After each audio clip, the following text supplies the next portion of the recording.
Good evening, good afternoon, good morning, wheresoever you are. Welcome to Focus on Liberia. I am the media platform from West African correspondent Edward Amara.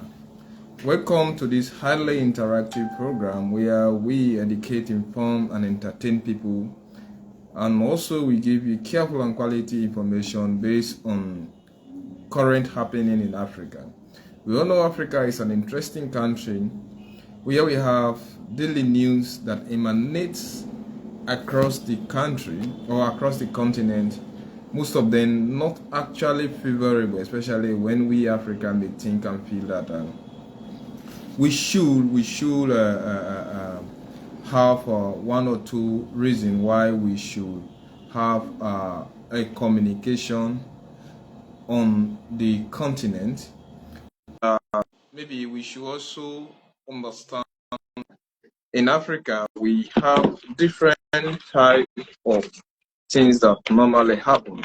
And when it happens, you normally see that the continent we be involved maybe with different other scenarios. Today we are seeing a lot of things maybe going through the globe. Africa is not too much. Africa, on the other hand, is not being too much maybe glorified on what is happening on the continent. The last time I checked, news emanating across the globe was affecting current events. Today, it's unfortunate that we have to discuss what we are discussing, but maybe the better informed we are about what happens on the continent, the earlier we can take decisions that may help us understand things especially that we have an acceptance on, like maybe what should we do and what could be the possible solutions to imagine issues that happened. Today, we are faced with different type of news headlines. Maybe most of them are not really helping the continent in time of strife to maintain democracy, to foster development, maybe to even take some type of calculative attempt on how we can address issues like that. Let's see some of the headlines. Burkina Faso suspends France 24 broadcast. The militia or the junta leader in Burkina Faso has suspended France 24. France 24 is a kind of free media television program that normally, like in Africa, I also watch it on a daily basis. It's a kind of free channel live. We have people listening to news that come across Africa. The militia executed 17 hostage in DRC, that is the Democratic Republic of Congo. Then Sudan begins talks to bring army together factions or to the different type of factions of army into Sudan. They have actually begun the talk to ensure that they bring them together to form maybe a national army. Then, of course, in Namibia, doctor restoring sight to Namibians humbled by Howard. We'll also go into that story. Then key suspect in Ghana's alleged coup plot dies. Then Black Africans have no future in Tunisia. Son of Uganda's Musevenis retires from the army this year. And Uganda partially closes school after sex scandal. Then one shot dead during Kenyan protest. These are some of the important news headlines. This person who wants to join the program, maybe you can trace me on Messenger. Not now, but the next program, I can definitely join. If you and I discuss, then we'll see what to do. Because I cannot just come into the program when I am now on air. Maybe you can send me a message. Just check on Facebook for my Edward Amara is a name, and just give me a messenger. So before coming on air, we can discuss and maybe we'll see what to do on it. But anybody is invited as long as you have. I can invite guests. As long as we come and make an independent participation on the program. So I advise you text me on your messenger. So Let's see. Let's start with Burkina Faso. The Burkina Faso military junta has suspended France 24 free, maybe a free channel, because in Africa, like here, not all of us may afford to subscribe to the DSTV or any other broadcasting television network. So France 24 is actually a channel that broadcasts both, across West Africa anyway. So Burkina Faso military has suspended France 24 television on allegation that it is acting as a mouthpiece for the Al-Qaeda West African group known as AKIM. It has suspended it. Then it accused it of acting as a mouthpiece. Then similarly, it accused France 24 of trying to legitimize the Al-Qaeda movement, and also providing a platform where they can broadcast their hate speech. Jean-Emmanuel Coup, that is the Minister of Information, he came out. Burkina Faso actually fell out in 2019 to 2020 when the then military ruler by then accused the France of having a subversive move in order to incite maybe violence and other things against the regime in Burkina Faso. And the thing and felt that France have actually been far too long in French-speaking West African countries, and they have done little or nothing to actually alleviate the plight of these French-speaking African countries. Unfortunately, they are saying that problems have exacerbated, and France is actually a catalyst of most of the things that are all happening is military overtake, deterioration of this African regime, especially where France have a road control. So now the military junta has accused France 24. It was earlier this year that France 24 interviewed one of the deputy leader of Al-Qaeda, IKIM, that is the West African Al-Qaeda network. An interview after his predecessor was killed. So the military is now asking, how come did France 24 had the opportunity to interview a kind of network that they are definitely fighting against? And if they are given that particular platform or particular terrorist movement, the opportunity for them to be interviewed on the television channel, it's a deliberate attempt to legitimize their movement, provide a platform where hate speech happen. Then they are also serving as a mouthpiece for the terrorist movement. So they have decided to suspend it and ask it not to be broadcast on any of the free stations into Burkina Faso. So that agreement have been reached, and France have actually been ordered to stop the broadcast of France 24 on that particular soil of Burkina Faso. So let's see. We also come into Uganda. Uganda closes Coup. Okay, first let us go to DRC Congo. DRC Congo, a militia executes 17 hostages in DRC Congo. Congo Democratic, or the Democratic Republic of Congo, maybe it's one of the largest French-speaking country on planet Earth, and maybe the one single-handedly France 24. DRC is so big; it is even bigger than France itself. But unfortunately, since the like of Laurent Kabila we had Joseph Kabila. Before them, we have Mobutu. Then we are now seeing an election that was conducted between Mantifaria, who claimed that he actually won the election, but being that he does not, or he never had the support of the Catholic, and the president, the president by then, Joseph Kabila, the outgone president, was actually fearing that if Mantifaria took over, he will definitely tend to prosecute him to power. The Catholic also did not sympathize with him. So definitely we are seeing Philip Kisagedi in power. Now, but DRC actually been a kind of area since time immemorial. A lot of controversy have been over there. We have a place, Ebola is maybe sometimes comes on the continent, in the country. But unfortunately now, we have seen like 17 civilians were killed. Those 17 civilians were killed by a militia, a very strong militia into the DRC, especially into the eastern part, the Kudeku, the Kudeku, that is the militia name, the Kudeku militia. They killed actually 17 civilians. Those civilians were killed. They took them from on board of a bus.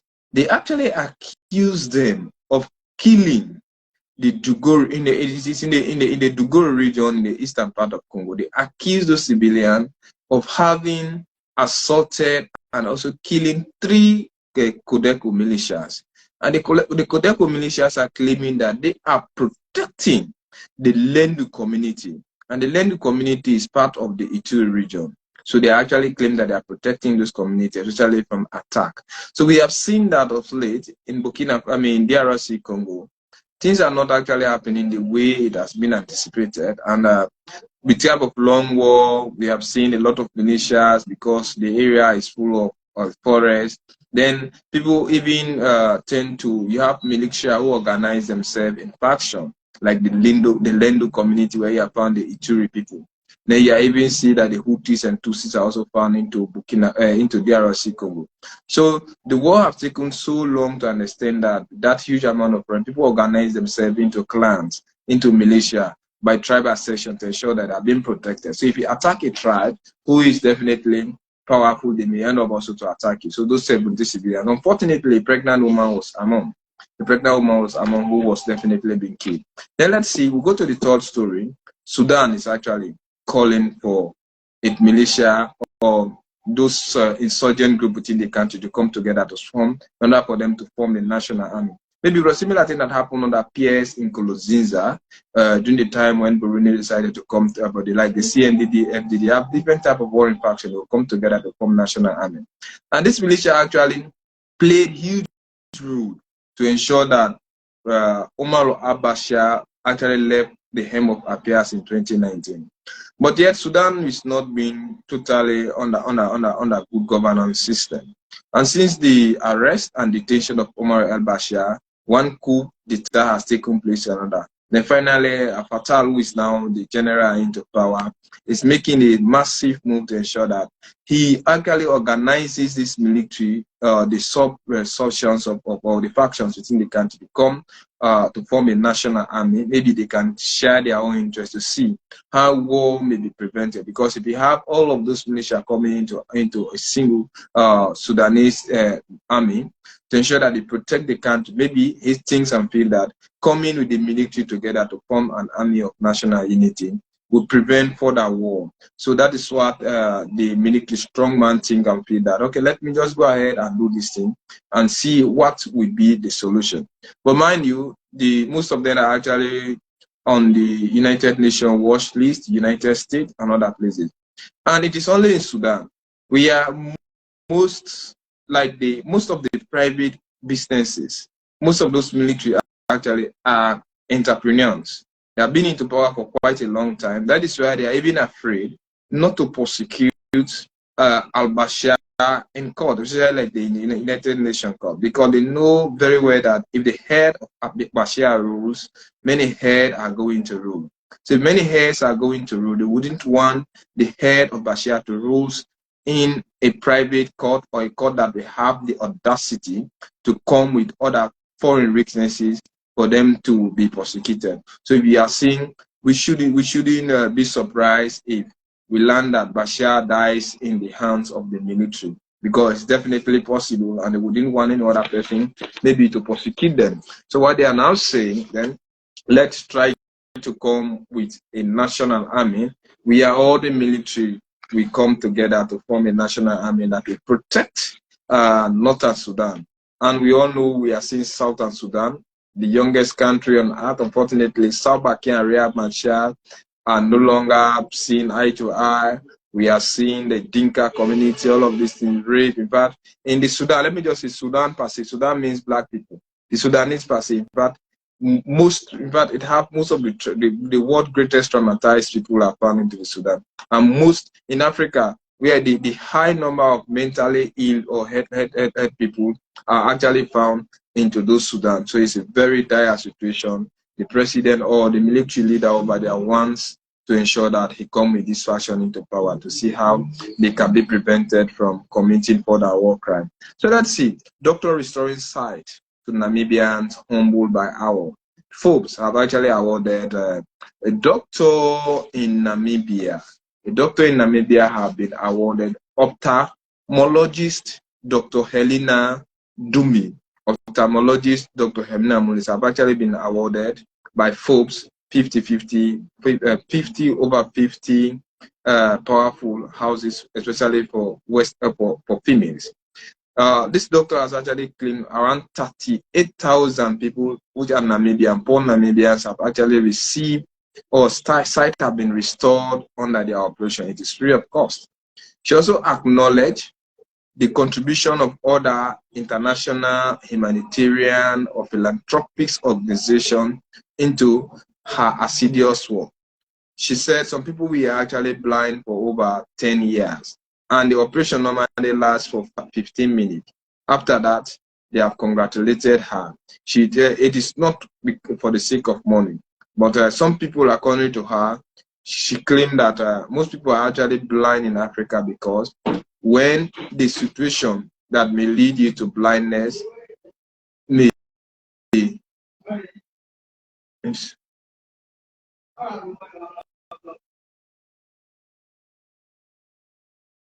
when the situation that may lead you to blindness may definitely not be may not be detected at an early stage. That is why they are saying when a situation that may lead you to blindness may not be detected as an early stage. So unfortunately, we are seeing a situation like that.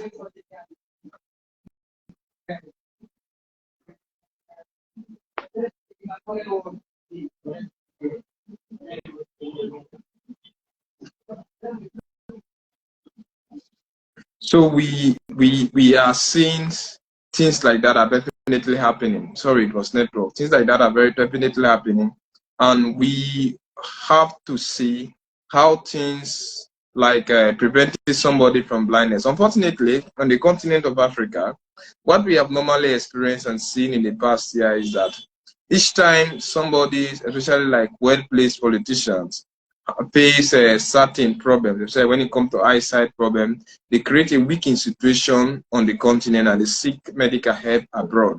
So these doctors, the ophthalmologist doctor have decided to be doing those free operations in Namibia. Around 38,000 Namibians have actually received their sight, and they are laying emphasis that they have the intention to help other African countries. And that particular organization has been existing since 1997. The operation actually lasts for 15 minutes, and after that 15 minutes, you can definitely gain your sight. Then let's see, we go to another story.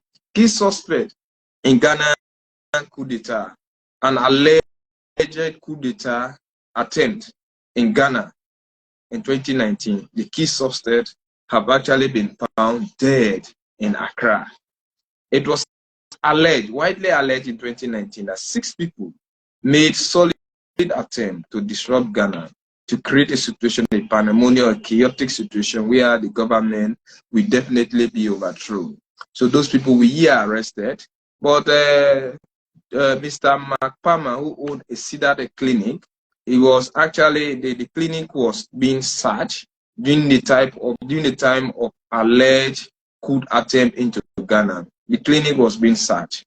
When the clinic was being searched, then we heard that arms and ammunition were picked up into that particular clinic. And when those arms and ammunition were picked up, the man, Mr. Mark Palmer, was arrested along 6 others.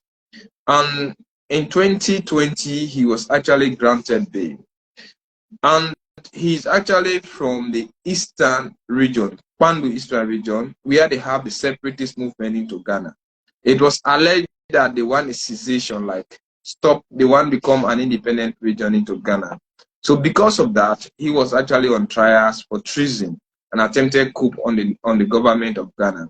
But because of lack of sustainable or substantial evidence to prosecute him, he was being granted a bail by the court, and the trial was still going on to ensure that he and others can be prosecuted.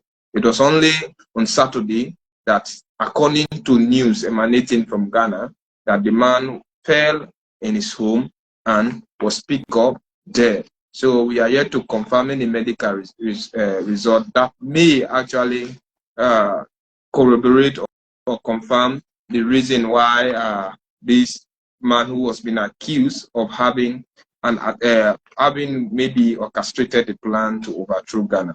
Then let's see, Black Africans have no feature in Tunisia.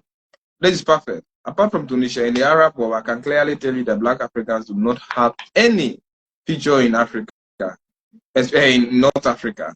Reason being, when you are a Black African and your face, color, or whatsoever part of you is being detected into the Arab world, they term you as a foreigner, and they treat you with that xenophobic mentality. They are full of racial mentality. In fact, Arab involved most of when they treat you like any foreigner. Unfortunately, since the assumption of power in 2019 by Kai's side, he has actually seriously contributed to the racial discrimination, rape, torture, and intimidation of Africans in the Arab world. And since the 2011 Arab uprising, Tunisia is the only surviving democracy into North Africa. Unfortunately, they now have somebody maybe who is different in power, whom everybody thought that, though he's a law professor, he knows everything, he will actually tend to control Tunisia and sustain a democracy. But now he has become dictatorial. He has suspended parliament, sacked the executive, then appointed people within the judiciary who are friendly to him, and he surrounds himself with yes men. So now he rules by decree, and he's the only strongest person into Tunisia. He lives in Tunis. He is so draconian in nature. And almost every day, since 2019 to date, not even a month that passes by without serious demonstration against his person. Unfortunately, he has refused to step down and did not even want to yield into whatsoever thing that they are doing. Let us see. Now we come to the other story, son of Uganda's Musevenis, to retire from the army. He wants to succeed his father, a 78 years old father. So it's like a dynasty that Yoweri Museveni want to actually come into Uganda. And he has been a kind of army Air Force commander. He has been involved into controversial tweets. He has even called one for the overthrow of the Kenyan government. He was being condemned by his father. In fact, it makes Kenya and Uganda almost involved into diplomatic war. And now he has decided to retire from the army this year. That is a kind of calculated attempt for him to succeed his 78 years old father. And by the time Yoweri Museveni second term of office expires, he will be in his 85. If he's in 85, we don't know how strong he might be to run for another 7 years' time, because Uganda constitution now has been amended, where the president has the automatic right maybe to run for 7 good years per term.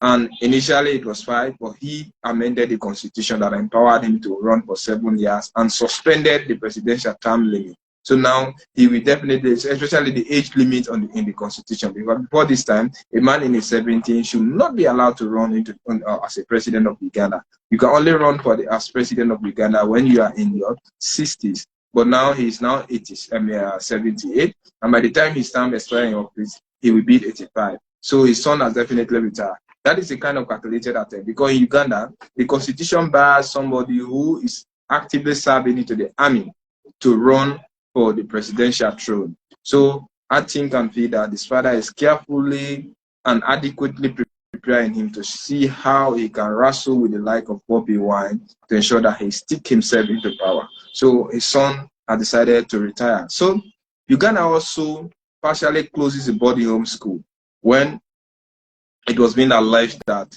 kids or boys into the boarding home we are being sexually abused. This is the problem of Africa. It happens into Liberia. I'm not talking about the abuse, but I'm watching at scenarios around those things.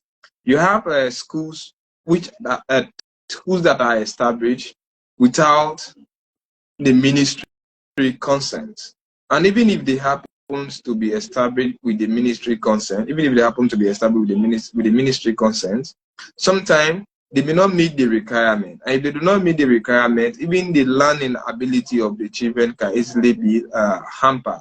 If not, they can serve as an obstacle, because you get into certain communities, into Liberia, Sierra Leone, Guinea, and some of these West African countries, schools are found within those regions. We do not have playground. And in education, you have three types of domain. You have the cognitive domain that deals with the brain.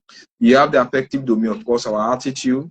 And you have the psychomotor domain that deals with the skills. But if a school does not have a playing ground, how do you expect that child kid to develop? So many times, not everybody is good enough to become an intellectual or highly academia. Some children are actually gifted with skills like playing football, maybe dancing, whatsoever. But unfortunately, not all schools in Africa even provide adequate playing ground. There are certain schools you found them when they will tell you that this is a science student. They do not even have even a skeleton into their cupboard to see how practicals are being done into those schools. So a child or children have been abused into that particular school. And we all know what Uganda passes. They say if you declare yourself to be a gay, rank yourself as going to life imprisonment. So, and those who may commit rape or even have sex with a kid below the age of 18 in terms of homosexuality, they will commit you to death penalty.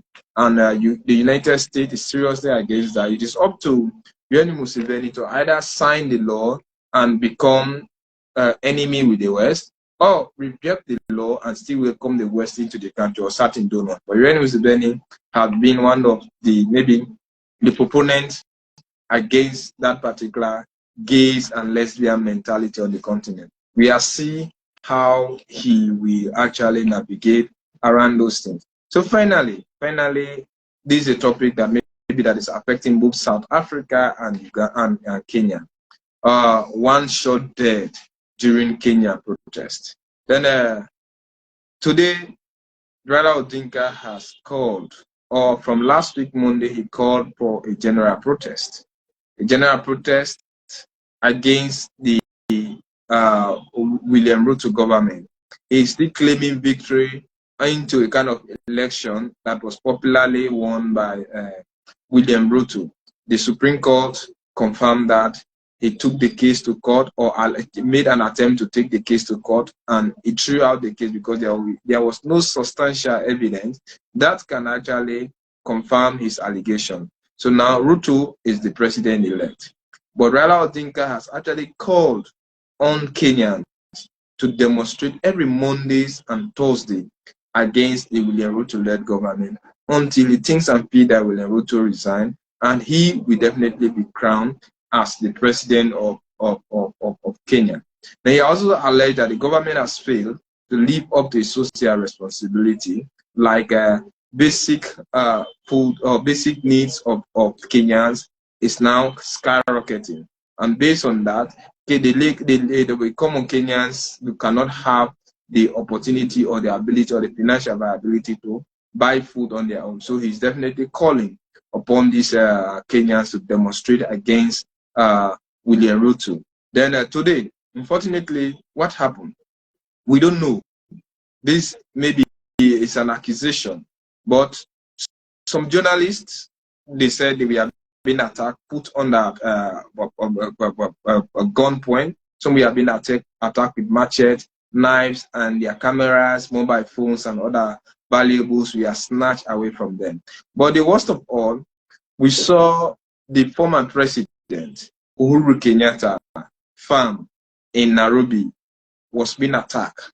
And that farm is actually in the eastern part of Nairobi, where they have the intention to erect private houses for rent. So the farm was being attacked. People went there, they stole livestock, and they said the trees, they even used power source to put down trees. Other properties were looted. Businesses around that particular area were closed. So they chased practically everything that belonged to the Uhuru Kenyatta family or the Kenyatta family. They chased them away, they tortured them, burned down most of the places, scatter away with livestock, cut down trees using power source. Unfortunately, there was no police presence at the time of this demonstration. So the media, maybe independent political commentators, are saying this is a kind of clandestine move as a means of paying Raila Odinga and his apologies, his stringent supporter, Uhuru Kenyatta, into their own coin. Because in places like in the Coup region, where Odinga is and other places, maybe there's heavy police presence over there. That was even where somebody was killed, shot dead. Then in cities like Nairobi, demonstration, certain businesses have been shut down, and the police have placed certain places under curfew, and even Thursday we are expecting such thing like that. So when they actually went into this farm and attack, there was no police presence. So people are claiming that since it is in the ruling party stronghold that demonstrations are actually taking place, so supporters of William Ruto also led solid crowd on the farm of Rala of Uhuru Kenyatta, and harvested illegally everything that they had, catered away with livestock, used power saw to cut down trees, looted and forced the close down of goods and services, the sales of goods and services within those regions. So people are just saying that maybe this could be like a solid retaliation from the government. They are saying that maybe most of those who went there are not actually protesting against William Ruto. Rather, they are retaliating for the demonstration that is being called by Raila Odinga against the William Ruto-led government. Because the property that was being attacked does not belong to any ruling party member. Rather, it belongs to the opposition, because unarguably, I'm not saying arguably, but unarguably, Uhuru Kenyatta is an opposition to William Ruto, although they were part and parcel of the same party. And the Kenyan politics so interwoven that this same Uhuru Kenyatta once served as an opponent to Raila Odinga when he was as president, Raila Odinga as opposition leader. And Raila Odinga once served under William Ruto, Uhuru Kenyatta government as an opposition leader. Why? And he also served as a prime minister. And Raila Odinga has on several occasions contested election against Uhuru Kenyatta where he lost. And since they say politics, they have permanent interest, but there is no permanent enemies, he, Raila Odinga, has on several occasions been the bitterest enemies of all against Uhuru Kenyatta. But when Uhuru Kenyatta time expires enough, he never wanted to support William Ruto. He decided to support Raila Odinga. Now, his support that he threw to Raila Odinga failed. And even William Ruto has once run on the same ticket with Raila Odinga, where he served as a running mate that stood against Uhuru Kenyatta. So these are the same people fooling everybody in Kenya. These guys have almost worked within the same institution. And now we are seeing Uhuru Kenyatta being an enemy to William Ruto. Now, William Ruto, an enemy to Raila Odinga, and also a foe to Uhuru Kenyatta. So what is really happening in Kenya? These are the things that happen. Journalists have been attacked, businesses have been stopped, properties have been looted, people have been put under gunpoint, and a lot of people will end up to lose their life. And most of those things that are coming in, you do not expect any standardized, or maybe the data, maybe because it's not the standardized data of those things that are actually happening. I don't expect any holistic report on those things. The government will only tend to give report that may not implicate them at the end of the day. And they are saying that they are not going to allow any impunity in the name of protest. They have restricted protest. Why? Raila Odinga is condemning everything and claiming that people have the right to protest. Maybe after the election, we thought and felt that everything has been said and done. William Ruto will now continue his leadership. after the election last year. Unfortunately, Raila Odinga will end up to die in opposition, like what Morgan Changora in Zimbabwe did. We all saw what happened in Zimbabwe. He was an opposition till death. He became an opposition. It's the same thing that Raila Odinga is doing directly. Unfortunately, they have managed to buy certain Kenyans with chicken change, and they have been causing a lot of destruction of life and property into the country. But yet to see what may emanate in these 1700 GMT. But unfortunately, situations across the globe is not really helping everything. Thank you very much. It's been me, Edward Amara. Those who may, I normally do my programs every day. So if you want to be part and parcel of the program, please message me on my messenger. Then from there, we can discuss time on how you are going to involve. Thank you for listening today.